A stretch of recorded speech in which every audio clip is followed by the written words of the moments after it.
Learning English.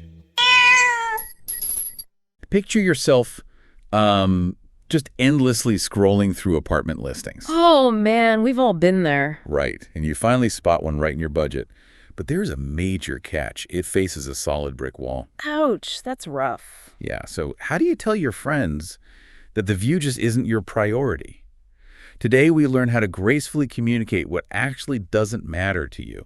Welcome back to Radio英会話 Quick Recap by Noelia, Lesson 86. Useful phrases, I don't care. Our mission today is mastering phrases to express your lack of concern or priority, without sounding dismissive. Absolutely. Here's the key sentence. Let's hear it. I don't care about the hours. One more time. Sure. I don't care about the hours. This might sound, a little direct at first, but it is actually a brilliant tool for managing your cognitive load. Oh, for sure. When you look at the verb care, it really implies directing your emotional energy towards something. Right. So by negating it with don't care, you simply mean your feelings aren't aimed in that direction. I love that way of framing it. It's like you have a limited spotlight of attention. Exact. And you're letting the other person know exactly what factor is outside that spotlight. That is precisely why it is such an effective way to quickly convey your priorities. You instantly cut through all the noise of everyday decision-making.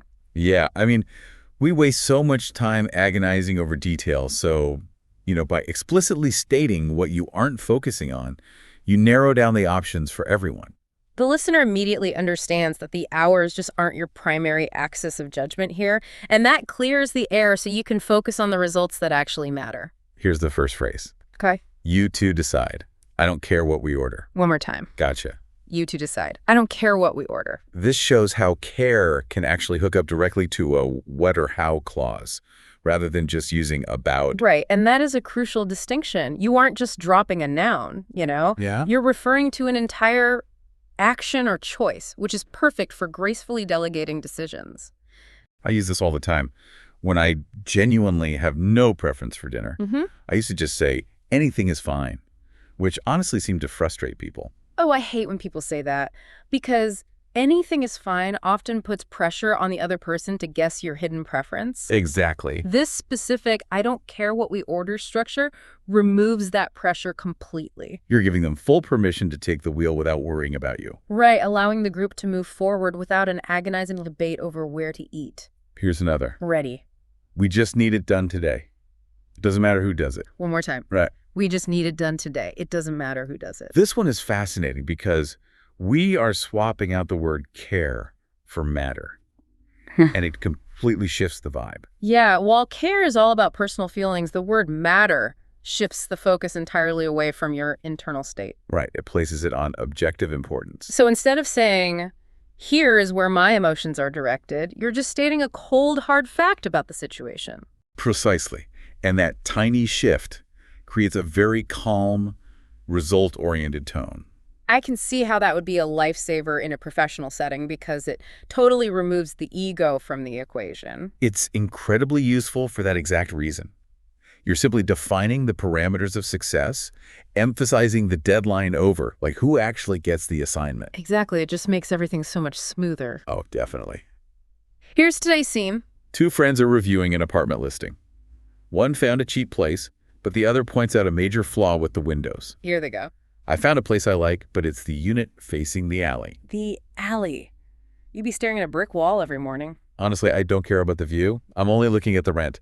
It's $200 cheaper than the one upstairs. 200 is 200, I guess? This dialogue paints such a relatable picture, largely because of the vivid vocabulary being used here. Notice those highly descriptive phrases like facing the alley and staring at a brick wall. Yeah, they aggressively emphasize the downside of the apartment.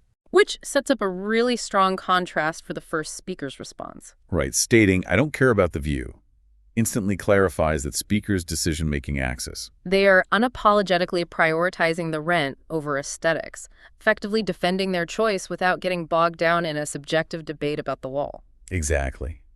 It gracefully shuts down the criticism and redirects the focus straight to those $200 of savings. Noelia has prepared 30 practical phrases for this lesson. We highly recommend heading over to the blog to check out the pattern practice and original dialogue sections. It really helps build those real-time conversational reflexes. The link is in the description. So think about a decision you're stressing over right now. Are you genuinely invested in the outcome? Or is it time to tell yourself it doesn't matter? Thanks for listening, and we'll catch you next time.